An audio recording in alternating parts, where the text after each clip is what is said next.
Hey Cowlitz County, hey Wahkiakum County. This is Father Bryan, and this is your update for November 9th. And today is the feast of the dedication of the Lateran Basilica. The Basilica of St. John Lateran is one of my favorite churches in the world. It's actually the cathedral church for the Diocese of Rome. So in some ways, it's even more significant than St. Peter's Basilica. Of course, last year on pilgrimage to Rome, I actually had the opportunity to offer Mass at the Basilica in one of the chapels, and it was an incredible experience, but that's not what this video is about. It's been a long time since I made a video with a news update, especially one concerning COVID, but there's a couple big things in the news. The first, of course, is that it looks as though there's been a lot of progress made with regards to a vaccine. That's really good, obviously. But locally speaking, we had a really, really horrible weekend in terms of cases. There's 48 new cases of COVID that emerged over the weekend. It's probably most likely, if you look at the timeline here, it's likely that a lot of those cases were tied to Halloween parties and things like that. But whether it is or not, the bottom line is that cases are spiking, and this could mean some things for our local parishes. The good news is that despite the increase, hospitalizations are really low at this point. So hopefully everyone who's sick right now is going to recover soon. It does need to be said, though, that we need to continue to be diligent about following our protocols for COVID-19 at our local parishes. And I say continue to be diligent because our parishioners have been really, really awesome about all the protocols that we have in place. You've all been doing a really great job abiding these protocols. Wearing masks, socially distancing, things like that. I haven't really had to deal with a lot of pushback from anyone, which I'm grateful for. And you know, people who've even struggled with these protocols and who don't want to wear masks or change things like that, I'm even proud of you because you've been very respectful to me. Okay? I want you to know I'm grateful for that. And I hope that you'll continue that because it really is a sign of love in the church. And I'm again, just really grateful for you all. But people who have been coming to Mass and following these restrictions have been following them really well. And these Masses, again, have been really impactful to me.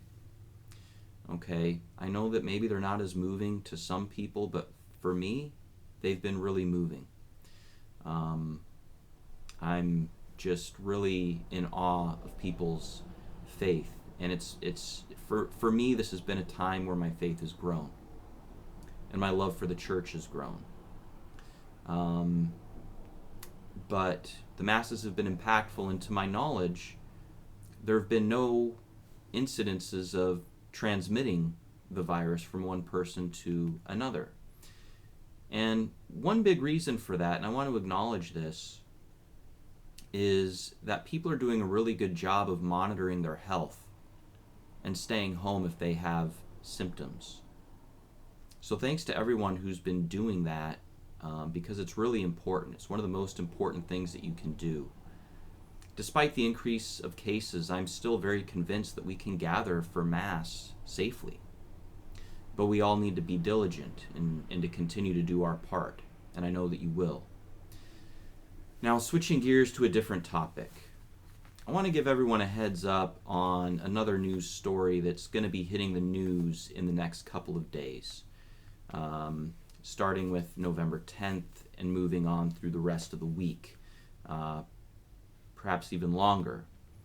And it's the story of the man who used to be known as Cardinal McCarrick.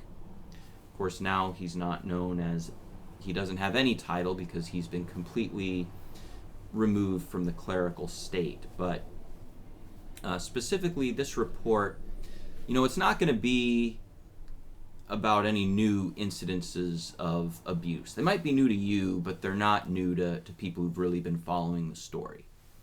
So there might be some details maybe that you don't want to hear, but really that's not the purpose of the report. The purpose of the report is really to identify how this man was able to be elevated through the hierarchy of the church to become a cardinal, and how he was able to remain in that place for so long despite the fact that some people knew about his crimes.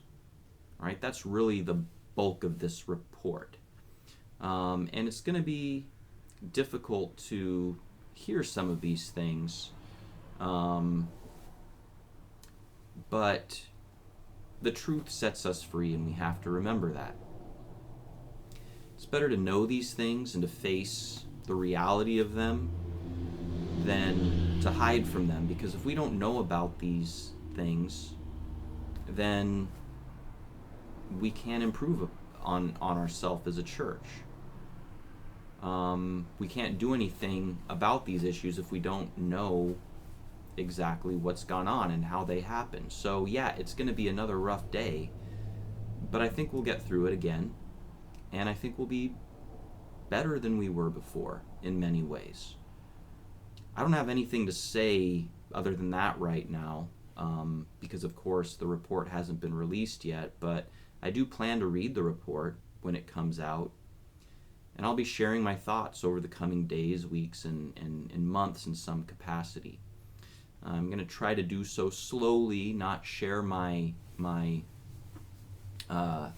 thoughts too fast, because sometimes you need to let the thoughts sink in. You don't want to respond out of emotion all the time. But in the meantime, just be prepared when you see the headlines later on this week.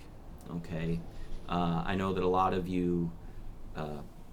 people struggle when they hear about these things first on the news and not from their pastor. So this is me doing that. Please share this video with any friends who might, be worried about this type of story. So thank you all so much. Please pray for our church. Please pray for anyone who's been harmed by anyone in our church. And please pray for me. Thank you all so much. I love you all. God bless.